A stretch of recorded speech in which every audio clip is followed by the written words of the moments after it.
everyone, how are you all? I hope you all are doing great. So in this video we are going to discuss about demo. Like demo is the very important thing and we are going to discuss about teachers demo कि जब भी आप किसी school में job के लिए apply करते हैं तो आपको वहाँ पे जाकर डेमो कैसे देना है, आपको अपना इंटरव्यू कैसे क्लियर करना है. We are going to discuss about everything in this video. Okay, इस वीडियो को देखने के बाद आपके सारे डाउट्स बिल्कुल क्लियर हो जाएंगे. सो watch it till the end. Okay, so firstly we are going to discuss about demo. like demo के लिए आपको प्रिपेयर क्या करना है. ठीक है, very first question is demo के लिए हमें प्रिपेयर क्या करना है.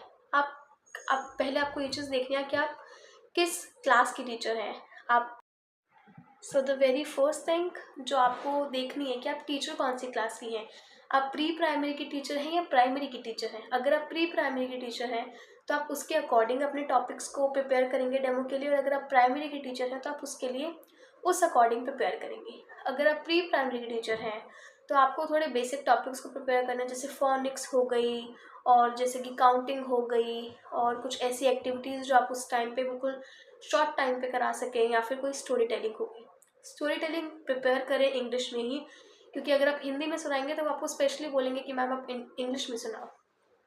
ठीक है, अगर आप प्राइमरी की टीचर हैं तो इट्स वेरी इंपॉर्टेंट कि आप हर सब्जेक्ट का एक एक टॉपिक वहाँ से प्रिपेयर करें, क्योंकि वो आपको कोई भी सब्जेक्ट पढ़ाने के लिए बोल सकते हैं. तो ज़्यादा अच्छा होगा कि अगर आप घर से ही हर सब्जेक्ट का एक टॉपिक प्रिपेयर करके जाएंगे तो आपके लिए वहाँ पे जाके बहुत ईजी हो जाएगा. और अगर बाई चांस ऐसा हो जाता है कि उन लोगों ने हमें वो टॉपिक दे दिए जो हमने प्रिपेयर ही नहीं करा, तो फॉर श्योर आपको उन टॉपिक्स को उसी टाइम पढ़ाना पड़ेगा. तो आप थोड़ा घर से ही खुद को प्रिपेयर करके लेकर जाएं हर टॉपिक के लिए. क्वेश्चंस हमारी बुक में से ही आएंगे, क्वेश्चन हमारे उस लेवल पे से ही आएंगे, क्वेश्चंस यूनिवर्स से नहीं आएंगे. तो फॉर श्योर टॉपिक्स बुक्स के ही हैं. ठीक है. Second is very important thing जो वो आपके डेमो में नोटिस करेंगे इज़ योर कॉन्फिडेंस. आपके अंदर कितना कॉन्फिडेंस है, ये तो सबसे इम्पॉर्टेंट है, सबसे मैटर करता है. आई स्टिल रिमेंबर मेरे डेमो में क्या हुआ था कि मैं इंग्लिश में स्टोरी टेलिंग कर रही थी एंड उन्होंने मुझे एकदम से बोला कि स्विच इन हिंदी. तो मैं हिंदी में स्विच हुई. अगेन उन्होंने मुझे बोला कि स्विच इन इंग्लिश. वो आपको टेस्ट करेंगे लास्ट तक. Now it's all up to you कि आपको कॉन्फिडेंस कितना है. ठीक है. सेकेंड पॉइंट इज़ कि आपको अपना कॉन्फिडेंस के ऊपर काम करना है, आपको अपना कॉन्फिडेंस बढ़ाना है. और कॉन्फिडेंस आप कैसे बढ़ा सकते हैं, जब अपने घर में रहकर अपने डेमो की प्रिपरेशन करेंगे ना, तो मेक श्योर आप जो आप कल पढ़ाने वाले हैं क्लास में, मतलब जो कल आप अपनी क्लास में पढ़ाने वाले हैं वो आप मिरर के सामने खड़े होकर एक बार खुद को पढ़ा कर दिखाएं. एक कॉन्फिडेंस उससे बन जाएगा. ठीक है. Third point is now let's talk about कि डेमो में करना क्या क्या है. ठीक है, मतलब कि प्रिपरेशन कैसे करनी है. तो आपको प्रिपरेशन के लिए सबसे पहले वो टॉपिक चूज़ करना है जिसमें आप बहुत अच्छे हैं. जो टॉपिक आपको बहुत अच्छे से आता है आपको वही टॉपिक्स लेने हैं. हाँ, वहाँ पे जाकर अगर टॉपिक चेंज हो जाता है तो वो अलग चीज़ है, बट घर से आपको ऐसे टॉपिक्स प्रिपेयर करके लेके जाने हैं जिसमें आप बहुत अच्छे हैं, जिसमें आप फ्लुएंट हैं. आपको लगता है कि मैं ये टॉपिक बहुत अच्छे से करा सकती हूँ, तो आपको वही टॉपिक चूज़ करना है. सेकेंड थिंग इज़ आपको उस टॉपिक पे अच्छी कमांड होनी चाहिए. आपको पता होना चाहिए कि किस टाइम पे मुझे इस टॉपिक को कैसे पढ़ाना है, कैसे हैंडल करना है, कैसे इंग्लिश में इस टॉपिक का लेक्चर मुझे देना है. आपको ये सब आना चाहिए. थर्ड थिंग इज़ आपको उस टॉपिक से रिलेटेड इनफ नॉलेज होनी चाहिए. अगर आपके पास नॉलेज कम होगी, अगर आपके पास पॉइंट्स अच्छे नहीं होंगे, तो बाई चांस क्या होता है कि क्लास में अगर बच्चे हैं उस टाइम पे तो वो आपसे क्वेश्चंस कर सकते हैं.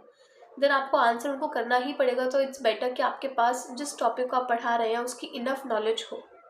ठीक है. सेकेंड थिंग इज़ आपको डेमो को देने से पहले अपने घर पे प्रैक्टिस ज़रूर करनी है, ज़रूर ज़रूर ज़रूर करनी है, वरना वहाँ पे जाकर आपकी फ्लुएंसी ब्रेक हो जाएगी.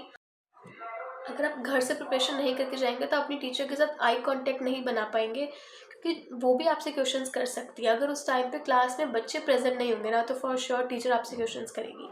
तो इसके लिए आपको क्या करना है, आपको मिरर के सामने खड़े होकर वो सारे टॉपिक्स को डिस्कस करना है खुद से ही जो आप कल अपने डेमो में सुनाने वाले हैं. ठीक है. मेक श्योर डेमो देते टाइम आप ईजी लैंग्वेज का यूज़ करें. ऐसी लैंग्वेज का यूज़ करें जो बच्चे की लेवल की हो और उसको वो लैंग्वेज ठीक से समझ आए.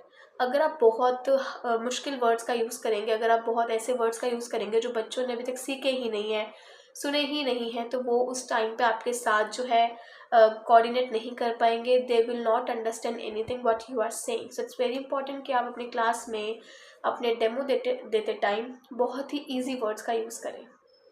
ठीक है, मेक श्योर जब आप डेमो दें तो आप अपने बच्चों के साथ एक आई कांटेक्ट बनाएं, so that whatever they want to ask they can ask. Okay, ऐसा होगा कि आप क्लास में जब भी इंटरव्यू देंगे, जब भी डेमो देंगे, तो वो आपसे बहुत क्वेश्चंस करेंगे बच्चे। तो इट्स बेटर कि आप उनसे कम्युनिकेट करें, आप उनका आंसर करें, ना कि आप उनको इग्नोर करें। क्योंकि अगर आप उनको इग्नोर करते हैं तो वहाँ पे वो टीचर जो आपको देख रही है ना, जो आपको ऑब्जर्व कर रही है कि आप अच्छा पढ़ा रहे हैं या नहीं पढ़ा रहे हैं, वो इस पॉइंट को भी नोट डाउन कर लेंगी। तो इट्स वेरी इंपॉर्टेंट कि आप उनके साथ कम्युनिकेट भी करें डेमो देते टाइम। थर्ड थिंग इज़ आपकी ड्रेसिंग सेंस बहुत मैटर करती है। आपकी ड्रेसिंग सेंस सबसे ज़्यादा मैटर करती है जब आप इंटरव्यू देने जाते हैं।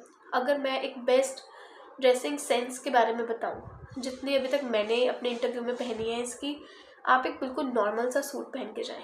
सूट अच्छा होना चाहिए, थोड़ा प्रेस्ड होना चाहिए, ठीक है। उसके मैचिंग के थोड़ा आपने, जैसे मैंने अभी झुमकी पहनी हुई है बिल्कुल छोटी सी, कोई ऐसी आपने छोटी सी झुमकी पहन ली, आप चुन्नी ले लें। बहुत स्कूल्स ऐसे होते हैं जिसमें दुपट्टा अलाउड नहीं करते, जिसमें मतलब कि फॉर्मल ड्रेस होती है, बट हमें अपने इंटरव्यू में अपने साथ दुपट्टा ले लेना चाहिए। तो इट्स बेटर कि हम अपने घर से अपना दुपट्टा, अपनी चुन्नी प्रॉपर अपने सूट के साथ रखें, ताकि हमारी एक प्रॉपर ड्रेस बन जाए, ठीक है। तो ड्रेसिंग सेंस बहुत मैटर करती है। आप अपने पैरों में आप कुछ भी पहने, जूती पहन लें, हील्स पहन लें।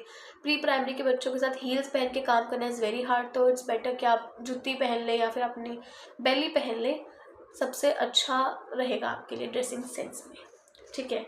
Now there are some tips जो आपको फॉलो करनी ही करनी है अपने इंटरव्यू के टाइम पे, जो आपकी नोटिस होंगी ही होंगी। The very first is confidence. वो मार्क करेंगे कि आपके अंदर कितना कॉन्फिडेंस है एंड आप कितने कॉन्फिडेंटली कम्युनिकेट कर रहे हैं बच्चों के साथ और टीचर के साथ, सबसे इम्पॉर्टेंट। सेकेंड थिंग इज़ आपकी बॉडी लैंग्वेज।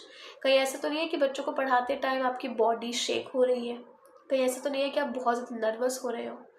तो इट्स वेरी इंपॉर्टेंट कि आप अपनी बॉडी लैंग्वेज को बिल्कुल नर्वस ना करें। आप अपनी बॉडी लैंग्वेज को बिल्कुल ऐसा रखें कि मैं कॉन्फिडेंट हूँ, मैं पढ़ा सकती हूँ।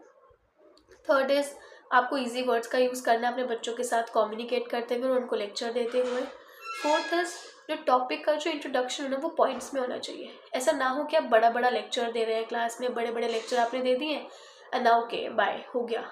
नहीं, आपको जो भी आप लेक्चर, जो भी टॉपिक आप इंट्रोड्यूस कर रहे हो अपनी क्लास में, मेक श्योर वो टॉपिक जो हो वो पॉइंट्स में हो, सो दैट पॉइंट्स में क्या होता है, बच्चों को ईजिली समझ आता है। अब अगर मैं अपना एग्जांपल हूँ, जब भी मैं पढ़ने बैठती हूँ, मैं किसी भी टॉपिक को अगर पढ़ती हूँ तो मैं उसको पॉइंट्स में लिख लिख के पढ़ती हूँ, क्योंकि जो पॉइंट्स होते हैं वो बहुत ईजी टू अंडरस्टैंड होते हैं। सो इट्स बेटर कि आप उनको पॉइंट्स में ही समझाएं। Next point is let them understand. आप ऐसा ना करें कि आप अपनी स्पीड में ही भगाए जा रहे हैं टॉपिक को, उनको थोड़ा टाइम भी दें कि वो समझें कि टीचर ने हमें पढ़ाया क्या है। ओके, अगर उनको टाइम नहीं मिलेगा ना समझने का, तो उनको वो टॉपिक समझ नहीं आएगा। तो इट्स वेरी इंपॉर्टेंट कि आप उनको बीच बीच में पॉजेस लें और टाइम दें समझने का। Next point is teaching style. आपका टीचिंग स्टाइल बहुत अच्छा होना चाहिए। जब आप रियल में अपनी क्लासेस को पढ़ाएं तो आपके पास टीएलएम वगैरह होनी चाहिए। आई नो कि डेमो में नहीं लेके जाते हैं, बट वो आपसे क्वेश्चन करेंगे कि आप बच्चों को कैसे पढ़ाते हैं, आप बच्चों को टीएलएम्स के साथ पढ़ाते हैं या आप कैसे पढ़ाते हैं। तो आपके पास ये आंसर होना चाहिए कि आप टीएलएम के साथ पढ़ाते हैं। वो आपसे पूछ सकते हैं टीएलएम से रिलेटेड भी छोटी मोटी चीज़ें, तो वो सब आपको पता होनी चाहिए। Next point is ways to explaining the topic. आपके पास क्रिस्प लाइंस होनी चाहिए, बिल्कुल छोटे छोटे पॉइंट्स होने चाहिए जो आप सिर्फ बोलें और बच्चा समझ जाए। And then last point is clear children question. It's very important कि आप डेमो के टाइम पे भी अगर आपसे कोई भी बच्चा क्वेश्चन कर रहा है किसी भी चीज़ से रिलेटेड, उस टॉपिक से रिलेटेड या फिर ऐसे भी कोई रैंडम क्वेश्चन, तो इट्स वेरी इंपॉर्टेंट कि आप उसका वो डाउट क्लियर करें, क्योंकि अगर आप उसका डाउट क्लियर नहीं करते हैं ना, तो ये पॉइंट आपका लिख लिया जाएगा। ओके, तो ये कुछ ऐसी टिप्स थी, ये कुछ ऐसे तरीके थे जो आपको फॉलो करने हैं अपने डेमो के टाइम पे, और ये आपको बहुत बेनिफिट देंगे। Trust me, you just need to try it. Okay, आपको बहुत बेनिफिट होगा इससे। एंड ये बहुत अच्छी टिप्स एंड ट्रिक्स हैं जो मैंने खुद भी फॉलो करी है, उसके बाद ही ये मैंने आपको सजेस्ट करी है। So this is all about this video, and this video we discussed about demo, how to give demo, and कैसे आपको अपना फर्स्ट इंप्रेशन बेटर बनाना है, ठीक है। So this is all about it. Thank you so much everyone. Do not forget to subscribe our channel, comment down below, share your demo experience with me in the comment box. Okay, thank you so much. See you in the next video. Bye bye.